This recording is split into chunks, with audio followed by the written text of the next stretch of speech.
Bonjour tout le monde, c'est Paul de Crypto Formation. Aujourd'hui, on a une vidéo vraiment intéressante où est-ce qu'on va parler principalement des scénarios haussiers pour le Bitcoin et les crypto-monnaies parce que ça va faire du bien de parler de scénarios haussiers et en plus, potentiellement, qu'on va enfin avoir un rebond sur le Bitcoin. Aussi, on commence le nouveau challenge, le challenge 5 000 $ jusqu'à 50 000 $.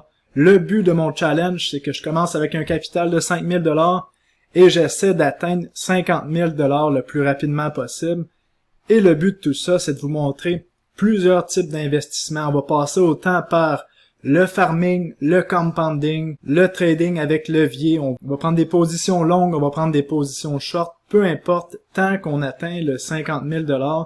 Donc, c'est une expérience que je fais avec vous. Je vais prendre des gros risques, calculé bien sûr. Donc ça se peut que ça fonctionne pas du tout, ça se peut que je perde de 5 000 $, mais ça se peut aussi qu'on atteigne le 50 000 $ et c'est pour ça que je fais un concours dans les commentaires. Donc en combien de jours vous pensez que je vais pouvoir atteindre le 50 000 $? Les 3 personnes qui seront les plus proches de la journée où est-ce que je vais atteindre le 5 000 $, ben vous allez recevoir chacun un 1 000 $ en Ethereum. Donc dans les commentaires, écrivez le nombre de jours que vous pensez que ça va prendre pour atteindre 50 000 $ et votre adresse Ethereum. Et si malheureusement, je perds le 5 000 $, eh bien, le concours sera annulé malheureusement. Et bien sûr, rappelez-vous que je ne suis pas un conseiller financier, donc tout ce que je dis dans la vidéo ne doit pas être interprété comme des conseils financiers. Je ne suis qu'un gars dans son bureau qui aime analyser les crypto-monnaies et qui fait des concours assez spéciaux.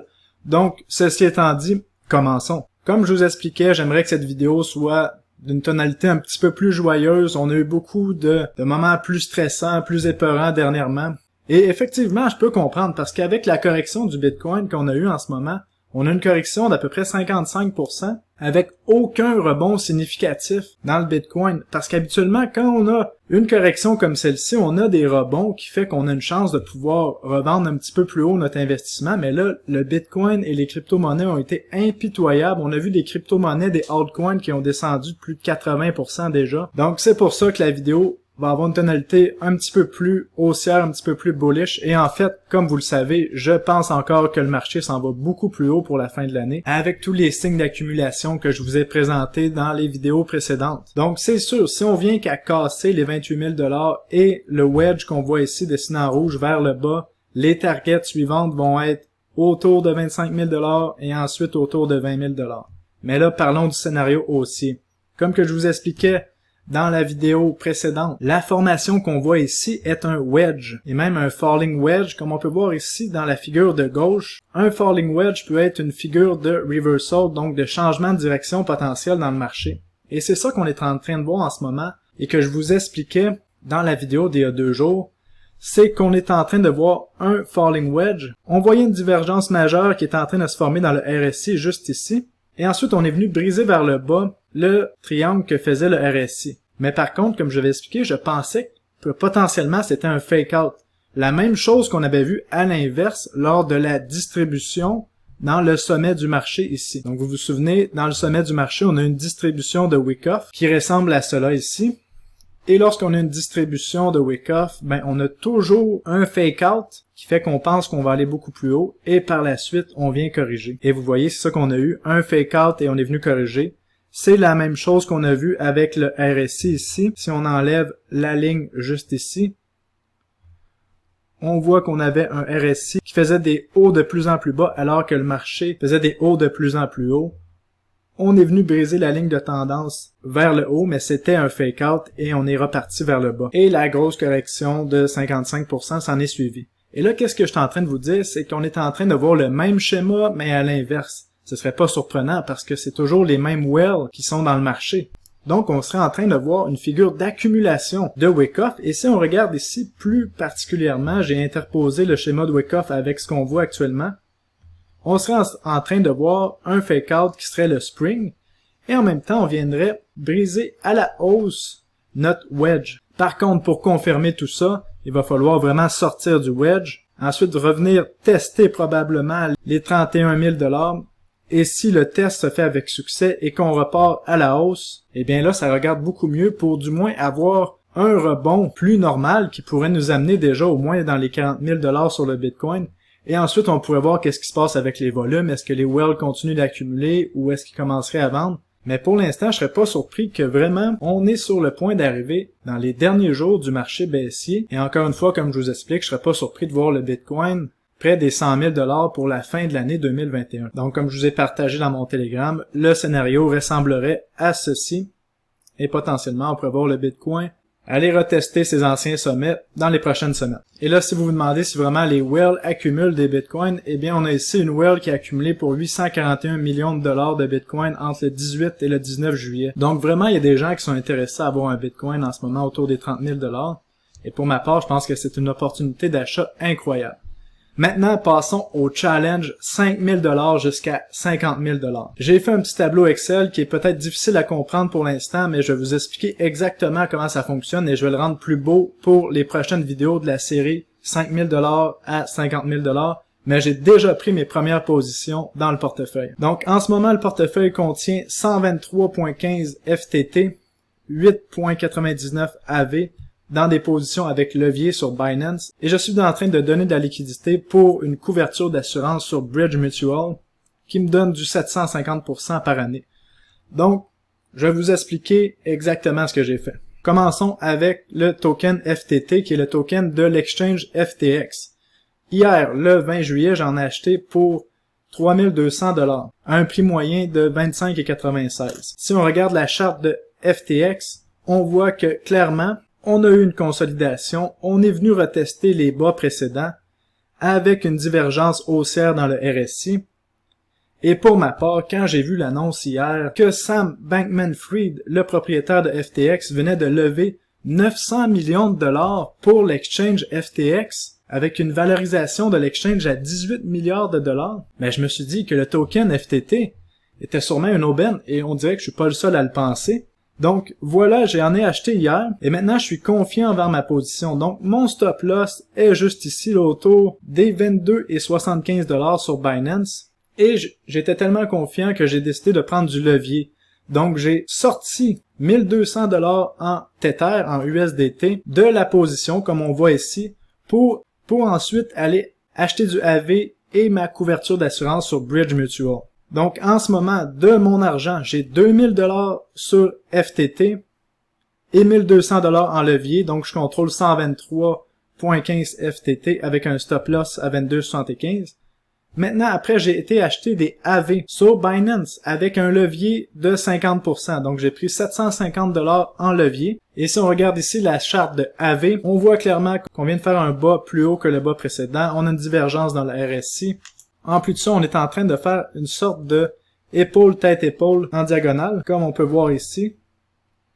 On a la première épaule, on a la tête, la deuxième épaule. Et qu'est-ce que ça nous donnerait comme target? Si on regarde ici, on prend la longueur jusqu'à la tête. On aurait une target quand même là, jusqu'à pratiquement 400 $ sur le AV. Donc, qu'est-ce qui pourrait être potentiellement payant, me donner un x2 déjà sur ma position sur AV. Et je vous rappelle que mon stop loss en ce moment est autour de 210 $, ou le bas, justement, ou le bas précédent. Qu'est-ce qui m'a motivé à acheter du AV? Eh bien, c'est le nouveau fonds de Grayscale qui introduit la DeFi, qui permet à n'importe qui d'acheter un fonds en DeFi qui a un compte de courtage. Quand j'ai vu que AV constituait 10% du portfolio DeFi de Grayscale, ben je me suis dit, il va y avoir de la pression acheteur, donc c'est pour ça que AV est dans mon portfolio aussi. Et rappelez-vous que lorsque vous prenez du levier sur Binance, comme que vous pouvez voir ici, eh bien vous pouvez aller voir vos prix de liquidation. Donc vous cliquez ici sur Marge Isolated et vous allez dans Position. Et là, vous voyez, mes prix de liquidation en ce moment sont de 95 $ sur AV. Donc, si AV venait qu'à descendre à 95 $, je serais liquidé et 11 $ sur le FTT. Mais par contre, comme je vous ai expliqué, j'ai un stop loss sur AV à 210 $ et un stop loss sur FTT autour des 22,75. Donc, mon capital est préservé. Qu'est-ce qui est important? C'est de préserver son capital parce qu'après, et de ne jamais se faire liquider, c'est vraiment important. Donc, avant de prendre des leviers, de x2, x3, x4, assurez-vous que votre prix de liquidation fait du sens, assurez-vous d'avoir un stop limite en place, parce qu'il n'y a rien qui fait plus mal à un portefeuille que de se faire liquider, et ça c'est vraiment important que ça n'arrive jamais. Et vous constatez, je prends des leviers de 50 à 60%. Donc ça n'a rien à voir avec les leviers de x100 que Binance nous propose. Parce que moi, j'y vais pour la longévité et mon challenge, je veux qu'il fonctionne. J'ai oublié de dire mon prix moyen là sur le AV, c'était autour de 249 $. Donc maintenant, on va voir ma troisième position sur Bridge Mutual. Parce que là, on n'est pas encore sûr que le marché est en train de changer de côté. Donc j'ai décidé d'aller avec du farming. Qu'est-ce qui est assez intéressant. Donc Bridge Mutual est une plateforme d'assurance pour les protocoles de finances décentralisées en crypto-monnaie. Étant donné que c'est jeune, que c'est nouveau, eh bien, il y a des incohérences dans le marché et moi, j'essaie d'en profiter. Donc, moi, je veux être celui qui donne de l'assurance parce que ces protocoles-ci qu'on voit dans Bridge Mutual, c'est des protocoles qui sont très fiables. Donc, je vais ici dans Earn Interest et moi, je veux donner de la liquidité à un protocole fiable qui donne beaucoup de rendement annuel. Et lui qui donne le plus de rendement annuel en ce moment, c'est Bridge. 750% par année de rendement qui est payable en token Bridge, bien sûr. Et il y a certaines choses qu'il faut comprendre. Le premier risque, c'est s'il arrive quelque chose avec Bridge, un hack ou quelque chose, eh bien, l'argent que j'ai donné, le 1500 $, serait utilisé pour payer la couverture des gens qui ont eu un problème avec la plateforme de Bridge. Mais moi, je sais que c'est très solide, que c'est audité et que ça n'a pas été hacké depuis le début. Donc, pour ma part, je suis pas trop inquiet à donner une couverture d'assurance à Bridge. Le deuxième risque, c'est que Bridge Mutual. Est-ce que Bridge Mutual peut se faire hacker? Ça, oui. Et ça, même si l'équipe est très solide derrière le projet, c'est une possibilité. Le troisième risque, c'est le token Bridge Mutual. Est-ce qu'il va garder son 0.46 $? Est-ce qu'il va aller plus bas? Est-ce qu'il va aller plus haut? Ben ça va affecter mon rendement. Et le dernier risque, c'est que pendant 90 jours, je ne peux pas ressortir mes récompenses. Après 90 jours, je peux sortir 100% de mes récompenses.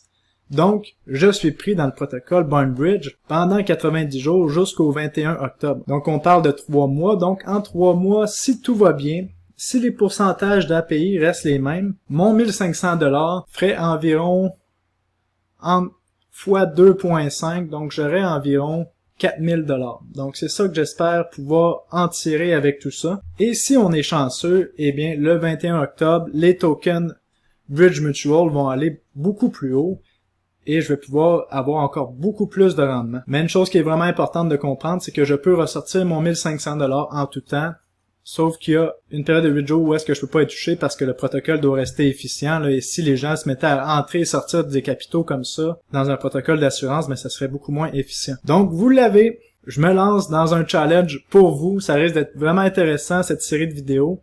À chaque position que je vais prendre, je vais faire une petite capsule vidéo et rassembler ça dans un plus gros vidéo que je vais mettre sur YouTube. Donc si vous avez des idées de positions à prendre dans une crypto-monnaie, écrivez-les dans les commentaires. Et qui sait, si on serait à 50 000 $ et quelqu'un me donnait une bonne idée, eh bien, peut-être qu'une partie du 50 000 qui pourrait être redistribuée à la communauté de cette façon-là. Donc, c'est tout pour la vidéo d'aujourd'hui. Suivons avec intérêt ce qui se passe du côté du Bitcoin. Suivons le challenge de 5 000 jusqu'à 50 000 $. Abonnez-vous à la chaîne pour manquer aucune vidéo. Mettez un like. N'oubliez pas de commenter à quelle journée vous pensez que je vais atteindre 50 000 $ pour courir la chance de gagner 1000 $. Et ceci étant dit, je vous dis à la prochaine. Salut tout le monde!